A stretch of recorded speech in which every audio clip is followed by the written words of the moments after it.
Welcome to the Creative Obsession podcast. My name is Carrie, and this is my channel where I talk about all things creative, mostly knitting and a little bit of quilting, and today I have a little bit of painting to show you. I am coming to you from just outside of Portland, Oregon. Today is August 17th, 2017, and welcome. Thank you for joining me, whether you're new or returning. I appreciate you being here. And I hope that you enjoy it, and subscribe if you like it. You can find me on Instagram, Ravelry, mostly Instagram, and I will put that information in the show notes below this video on YouTube, along with any other links to anything that I talk about, whether it's a pattern or website or what have you. So yeah, let's get going. Like I had said, I've got a little bit of painting to show. I had my niece over yesterday and we just kind of had a crafty day. And she brought with her for me to show on the podcast a couple of quilts that I have made her in the past. Now, the quilt that's on the wall I made for her probably when she was like 5-ish or something.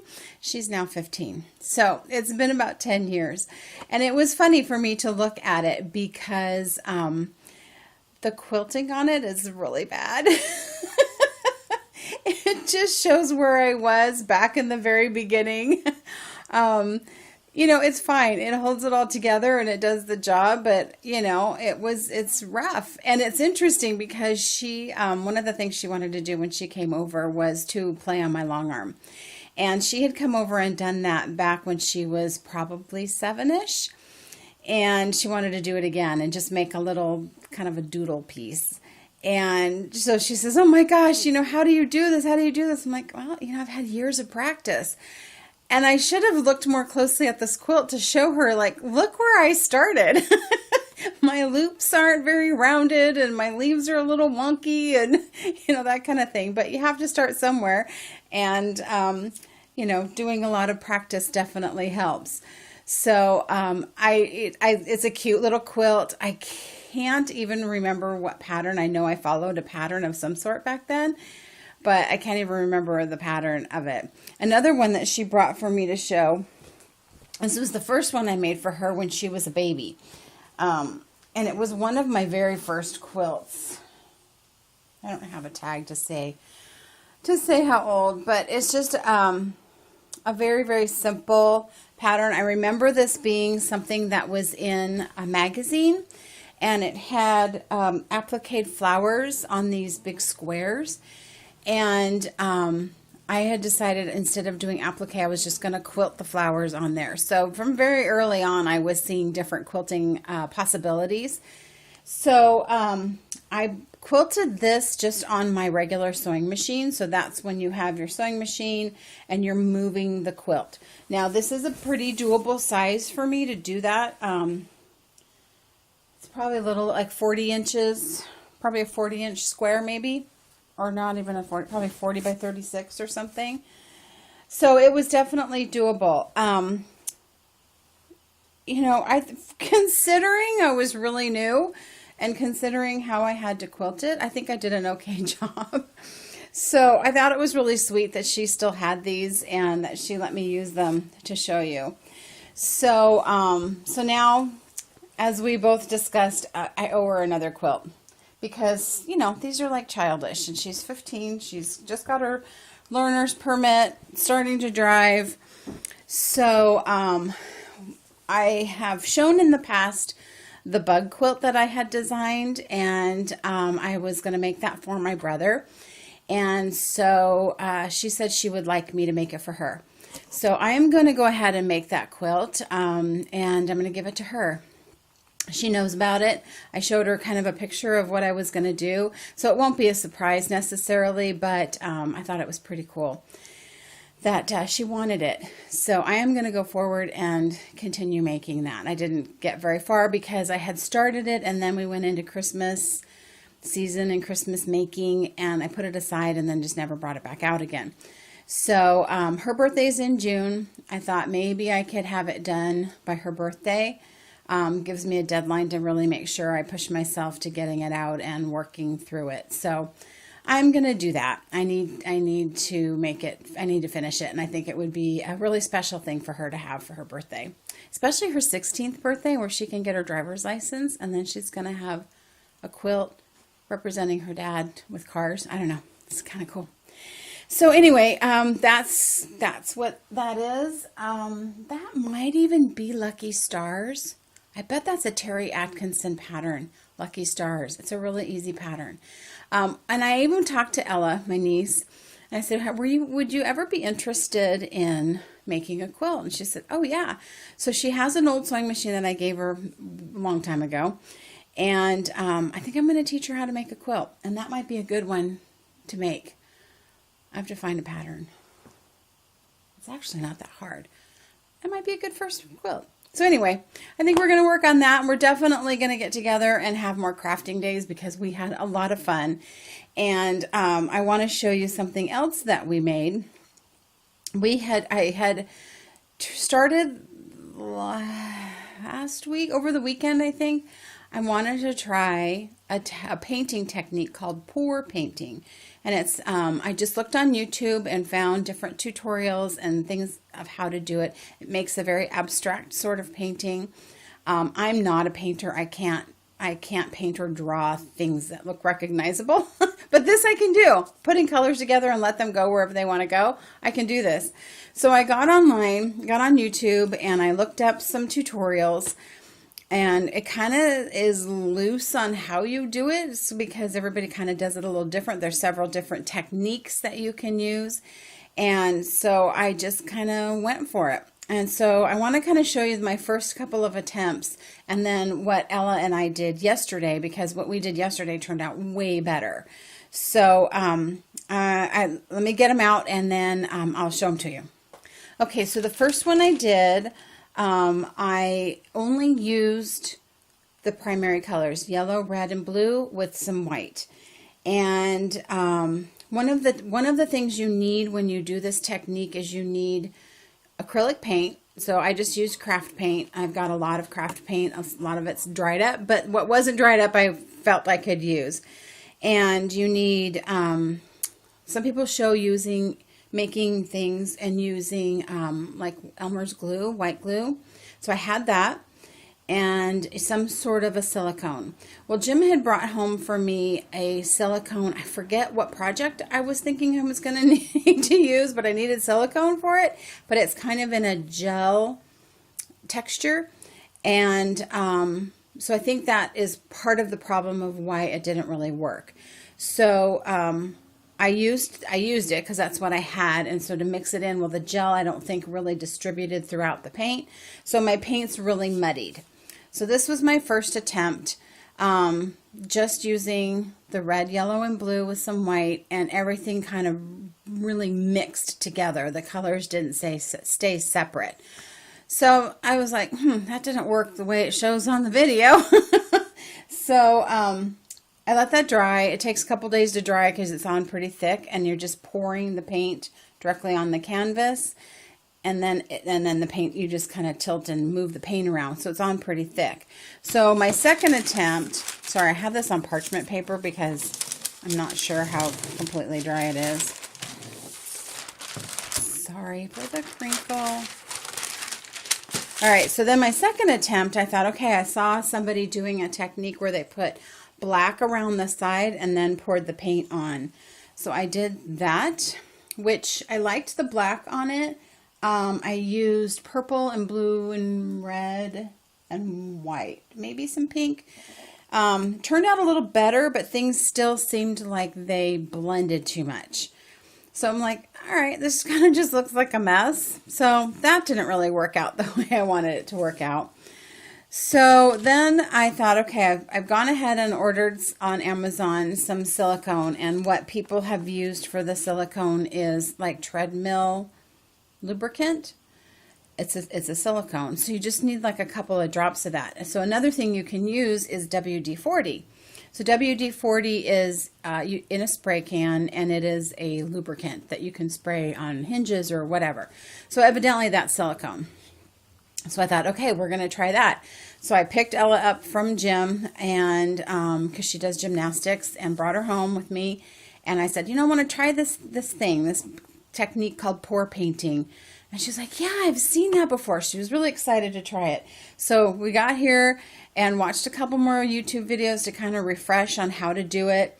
And then we did it. And the results are way, way, way better. Now, these are still pretty wet because we just did them yesterday. So I'm going to carefully hold them up. So this is the one that I did, which is interesting because I had a lot of blue in my mixture and hardly any of the blue popped out. So I think the blue is all underneath, but I think it's really cool.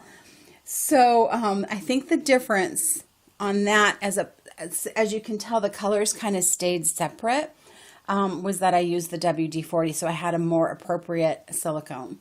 So it was really fun to just watch how the paints kind of separated and moved. And so in this, I had quite a bit of blue. I had some green, yellow, a little bit of brown, and a little bit of black, and then white. You always have, I think you don't always have to have white, but white adds a good contrast.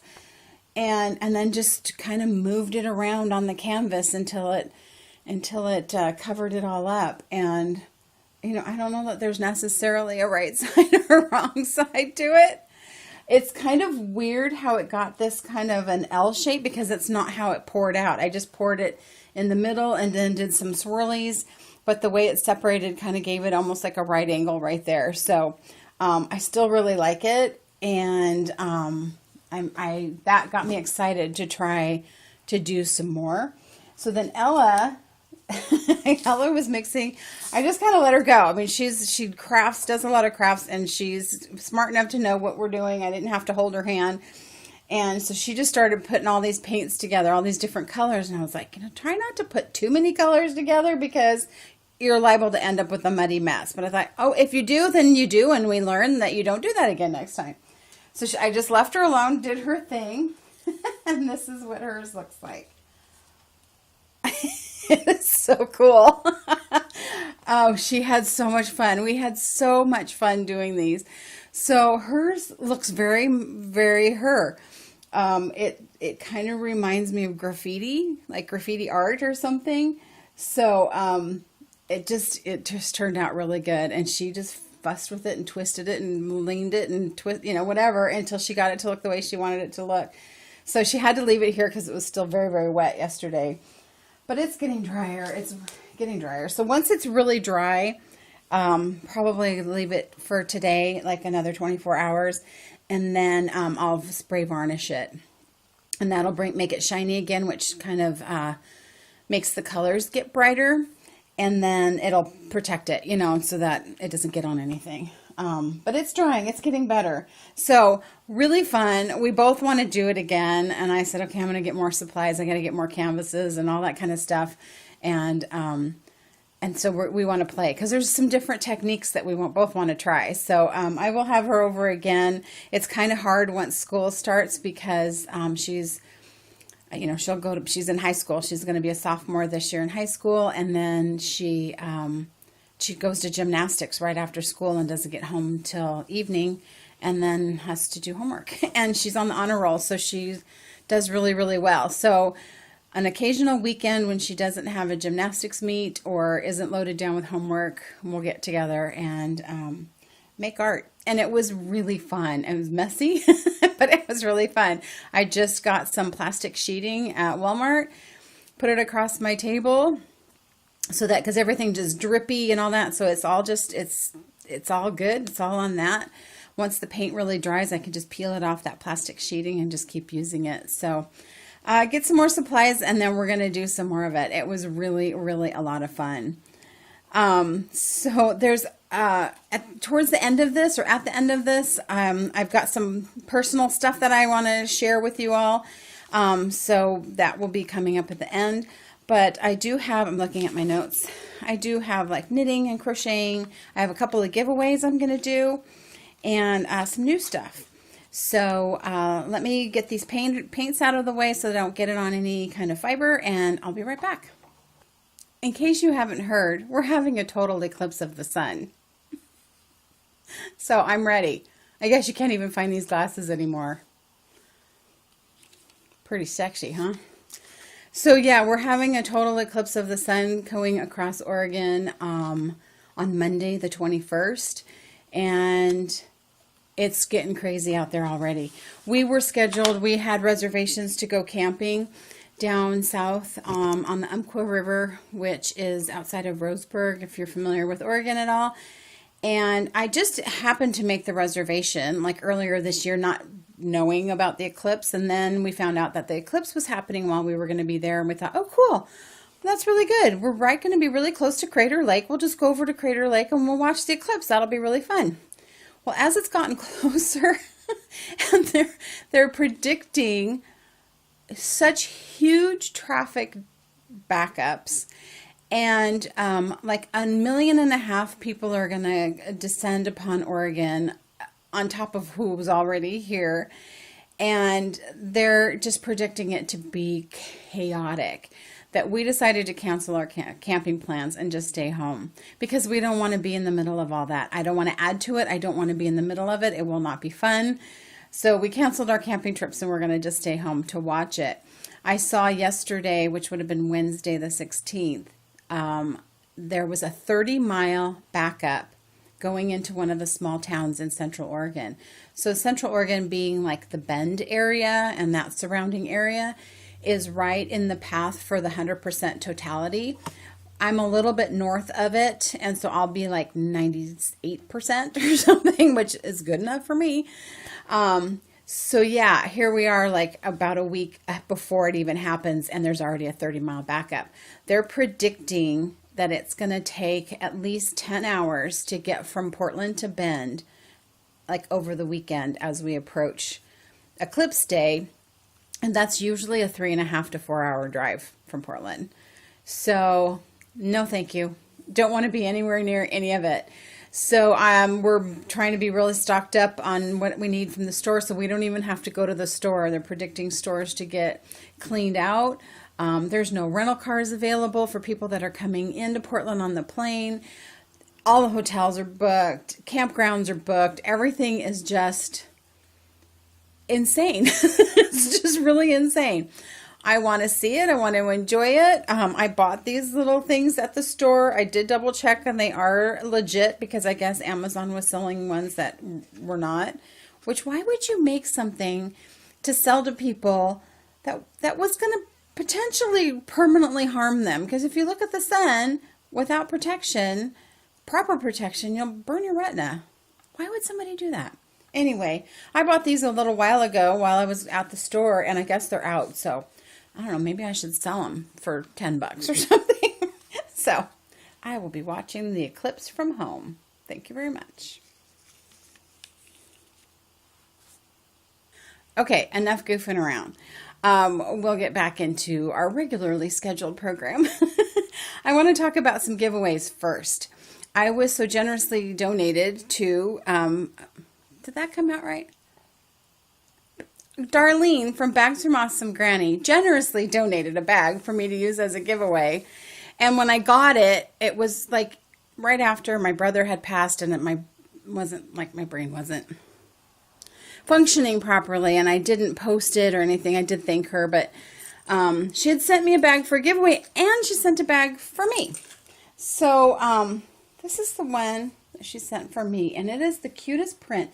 It's all these little flowers, and every once in a while there's a little polar bear poking out from behind the flowers. So cute. This bright yellow herringbone. Oh, and if you've never had a bag from Bags from Awesome Granny, you need to go get one because she makes really good bags. This is the larger size, which is really nice for a sweater, which everybody's getting on a sweater kick right now. And blankets and any of those larger projects, or a couple of smaller projects, but really nice fabric, really nice construction. So that was the one she sent for me. And then the one that she sent as a giveaway is this adorable toile. It's a pink and white toile, and it is like nursery rhyme print. So, like here's Humpty Dumpty. This is, mouse went up the clock, whatever that one is. This little pig went to market. Ring around the rosy. Blackbirds in a pie. Anyway, so cute. Pink zipper with this pink little heart. They're little hearts that look like flowers on the inside. So I'm going to give this away. I'm going to put a prompt on my Ravelry group page. So the Ravelry group is the Creative Obsession. If you go to Ravelry, look in the groups tab and type that in, you should be able to find it. There's a link to it in the description box below here. And so the prompt is going to be, if you could meet any fictional character, who would it be? So I don't know what I would, you know what I think it would be? This is going to age me for one. But do you guys remember Casper the Friendly Ghost? I used to, okay. I used to lay on the floor when I was really young. And I thought that Casper lived in the little corner, like by the baseboard. And I would lay there and I would talk to Casper. So maybe I would talk to Casper if he was for real. Because he was friendly ghost. Can't do mean ghosts. But I would talk to a friendly ghost. So go to the prompt on the Ravelry group. Answer that question. If you could meet in real life a fictional character, who would it be? I have to keep this to, I can't send anything to people outside of the, I can't send it to the UK. I won't send it to the UK. Let's put it that way. I've tried twice to send things to two different people in the UK. I had sent something to Zoe for her podcast, Pins and Needles. And 3 months later, it got sent back to me. And it's all marked up and crossed off and all that stuff. Don't know where it went. Don't know why they did that. Not too long ago, I had shown a package that came back to me. I had sent it to the UK. It was a winner on one of the giveaways. It came back to me about a month later, all marked up. I don't know what happened. I did get a message from the winner, and she said she didn't even know where it was. So she was never even notified that it was in the UK. So it's getting hung up in customs, even though I'm filling out the customs receipt right and everything. So it's expensive for me to send to the UK, and if it's not going to end up getting to you, there's no point in me doing it. So I'm sorry, but if you live in the UK, don't enter. I've successfully sent to Australia, so that doesn't seem to be a problem. But unfortunately, for some reason, it's not going to the UK. So outside of the UK, if you want to enter into the giveaway for this wonderful bag by Bags by Awesome Granny, please go there and do so. Recently, I don't want to get paint on it. I had ordered from Nitty by Nature because she had this really touching progress keeper, and I still have it hooked on here because I haven't taken it off yet, but it's a little kind of a coin shaped thing, and it says, "A piece of my heart lives in heaven," and it has a little angel wing on it. She also sent little extras on it that I did not order, but I'm super thankful for. And with that, she also sent a giveaway set of stitch markers, and it's this really cute, almost looks like a, what do you call those kind of flowers? Like a fuchsia. And then these little stitch marker rings. I really love these. I have these little rings that she makes that have the little bead on them. I like that size for my stitch markers. I like having a progress keeper, but then I like those smaller stitch markers for me. So this is going to be a giveaway. And I thought, you need to have a knitting project to go with it, right? So a while back, a viewer donated this cozy knitter sock yarn, and it's called His and Hers. And I was going to keep it because she said I could keep it, and I thought, I need to pass this on. So I thought it went with that really well. And so for this giveaway, if you want to win the cozy knitter yarn with Nitty by Nature, progress keeper, and stitch markers, the prompt for that would be, and the reason why, okay, let me rewind a little bit. One of the reasons why I picked this too was because my son's getting married here in a few weeks. And so I'm kind of like trying to be in wedding mode and like doing what I'm supposed to be doing. So His and Hers kind of wedding, even though he doesn't have a hers, still wedding kind of themed. So my prompt is going to be kind of wedding themed. So the prompt to win this is tell me a memorable moment from your own wedding or a wedding that you have gone to, because not everybody's married. So you leave that prompt, again, not in the UK, and you will win the yarn and the stitch marker. So some really good prizes, and thank you so much to Darlene from Bags by Awesome Granny for donating that, and for Melissa at Knitty by Nature for donating the Progress Keepers and stitch markers. Yeah, those are both really good shops that I like to shop in, and I think you should too. So I want to go now into kind of the stuff I've been working on. Last episode I showed you that I had started a new crochet blanket. I was going to do the corner to corner with my leftover sock yarn. And I had already started one a while back, and I was doing sort of a ripply pattern. And when I picked it up, because I needed something to work on when my brother was in the hospital, and I chose to do the corner to corner, and I thought I was really just enjoying that way more, and I couldn't really remember the stitch pattern I was doing before, and I thought I don't want to waste all that yarn, so I ended up ripping out the first one and just making a magic ball with magic knot. So this is what's left of it, because I thought I love all those yarns. I already kind of put them in a color sequence that, like, what was next to each other went well enough. So I'm knitting off of this now, and then when that's over, I'll just kick in with other leftover yarns that I have. And I've gotten pretty far. I mean, I've done quite a bit more. So in here, right around in, like after this kind of pink and black section, this has all been from the magic ball. So I'm loving this. Look at how cool that looks. I love the diagonal stripe as opposed to a straight across horizontal stripe. And I'm getting to use all the yarns that I loved and put in my original one. So it took a while. It took a couple hours to unravel it and then wind it into a ball. And my ball was like 155 grams, I think. So quite a bit of yarn. And if you remember my first blanket, I was putting a black stripe every once in a while, which I did really like, but I decided to just leave that out. So I might throw one in occasionally if I just feel like it, but for right now, it's all just sock yarn, either from a mini, swap kind of thing, or just leftover from projects I've made. So really, really liking how it's turning out. That's a good project for me to pick up if I just need just a few minutes of just working on something and I don't have to think about where I am on it, because I just don't have to. It just is what it is. And then I had a sweater debacle. So let me go into what that was. My sweater debacle was, I was making the So Faded sweater, and I got going on it and felt like I was doing pretty good.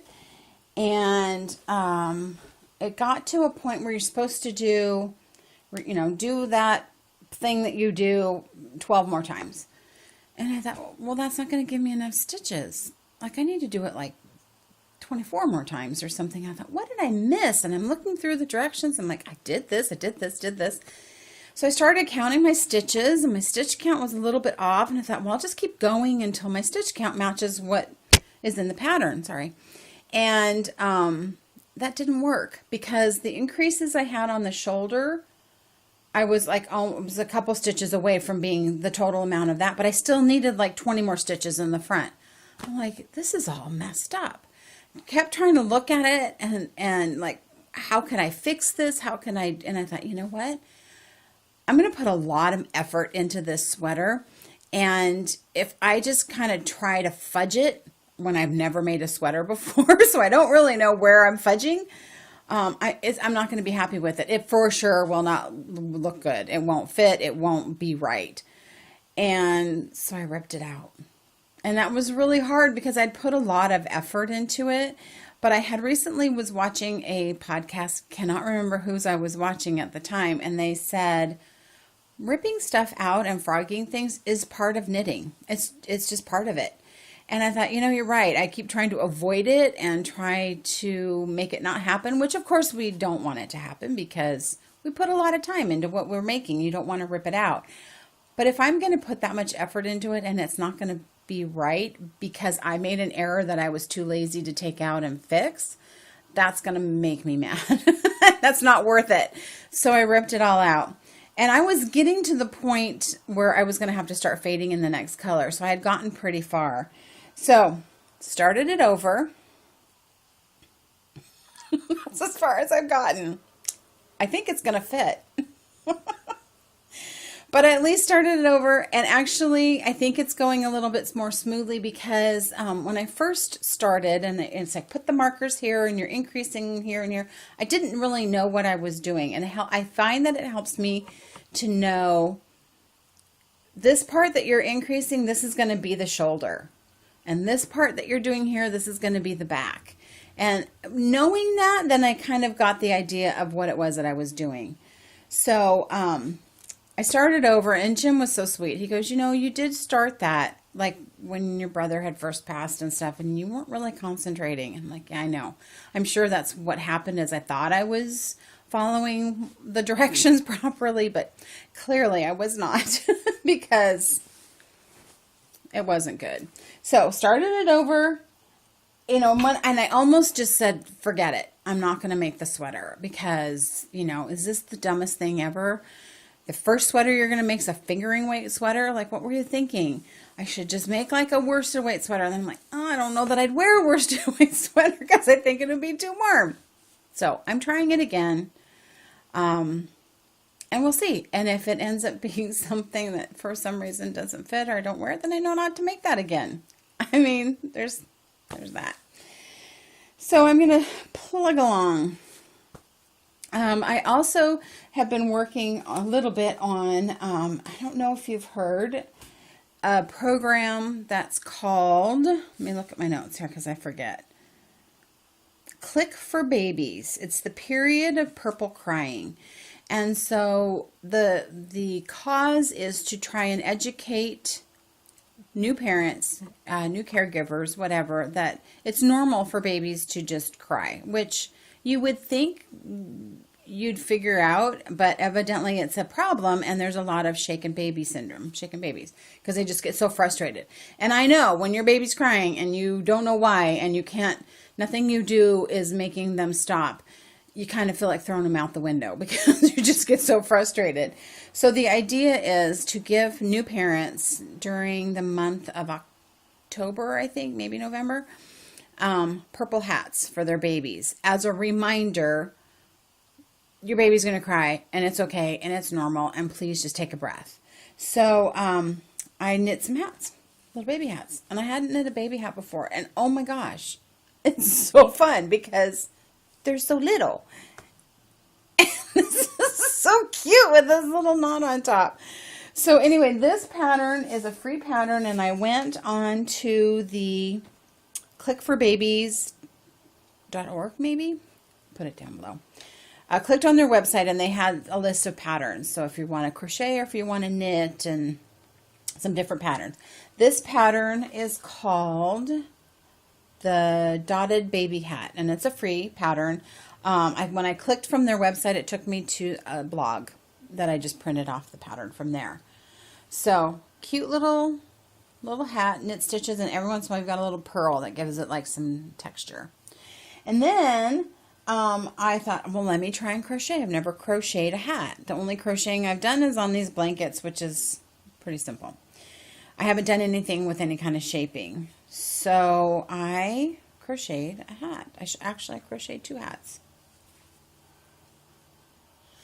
I think I prefer crocheting a hat over knitting one because it went a lot faster. I was able to crochet a hat, like the second time I did it.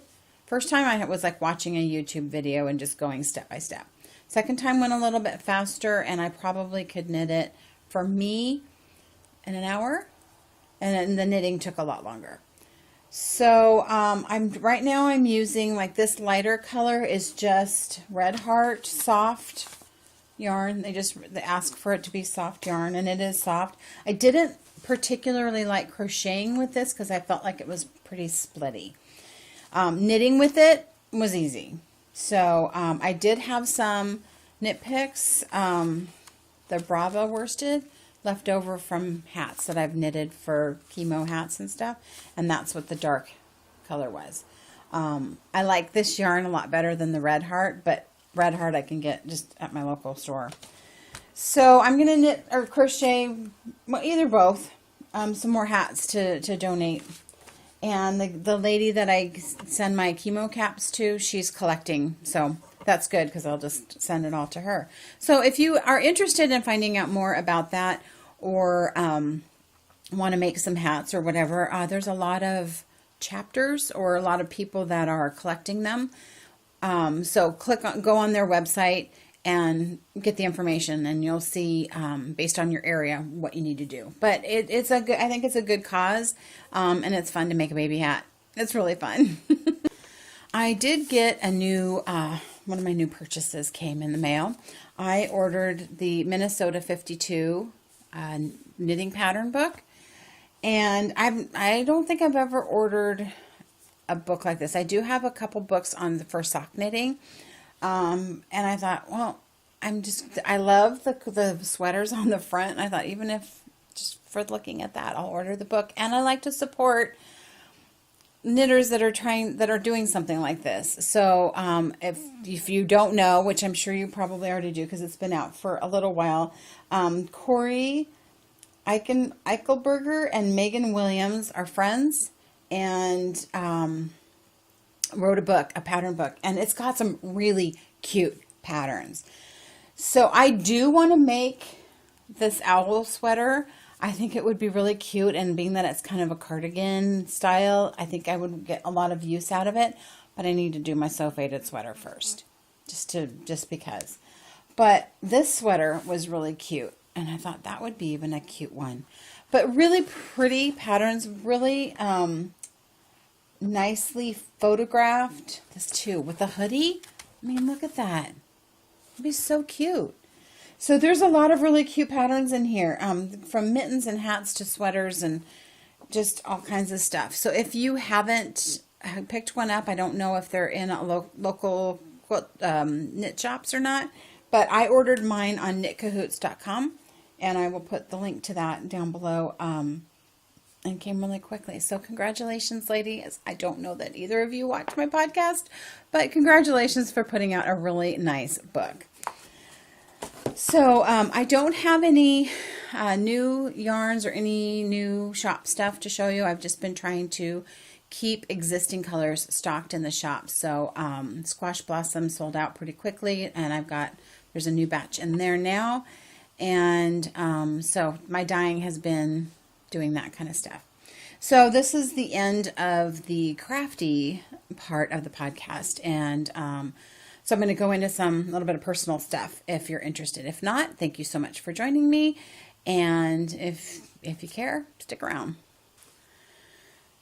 As I had mentioned a little bit earlier, my son's getting married, and so he's getting married in September, on September 10th, and it just happens to be Jim's and my wedding anniversary. So they're getting married on our wedding anniversary, which we love. We think that it's really cool because they oftentimes go on vacation with us. Otherwise, they don't ever go anywhere. And so I thought, well, now we can go celebrate our anniversaries together. And so it's really special. One of the reasons why it's special is because I have mentioned in the past, in previous episodes, about my son James, who was my oldest son, who passed away in 2005. He passed away September 6th. So that time of the year it's hard. It's an anniversary. Those are times that are difficult. He committed suicide in 2005. And so super traumatic. I think we've done pretty well in the years since in finding our new normal and still leading a good life and a happy life. And so, he died on the 6th. His memorial was on the 10th, which was our anniversary. So that whole time right there is just kind of, So now we have something new to celebrate, which I think is really cool. I think it's neat that Robert wants to do that on that day. So we're really, really happy. We love Michael. He's been part of our family for the last 7 years. They've been together for quite a while, and so it just makes it official. And so I am having to put my head into wedding mode. They're doing most of it. It's going to be a very casual wedding, but I'm trying to help where I can. And so I'm going to be a little preoccupied with that as time goes on. So I will record again on the 31st, I think. And then after that's the wedding. So the next one after that might be a little bit behind. It just depends on where I'm at, because they're going to go away on a honeymoon. They're just going to go up to Seattle. So they're kind of staying close, but I'm going to be babysitting their dog, their pug, Vladimir. And he's busy, and I don't know that I can record when he's here, so I may have to wait until later after that. But we're really excited, and we're really happy. It's going to be a little bit difficult in the fact that we're going to take family pictures. And with my brother just recently passing, that's going to be challenging. But we are going to focus on the happiness of them getting married, and just try and look forward.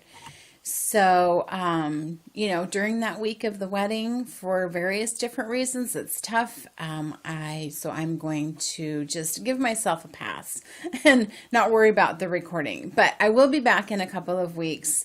I will announce the winners to the giveaways then, and hopefully have something to show you. But anyway, thank you so much for being here and sticking around to the end of my little blather section. I'm sorry I don't have any camping pictures to show you. Camping this year has just kind of been a bust. I mean, we had the great trip in Yellowstone. That was really fun, but busy.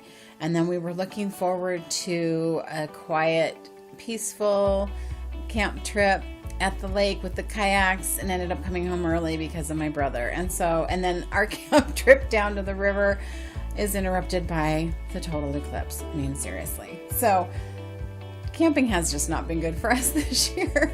So hopefully there will be some outdoor something, because I know you guys all enjoy seeing that. It just hasn't been a good year for us to do that this year for some reason. So anyway, take care. Thank you all for being here. I will see you all in a couple of weeks.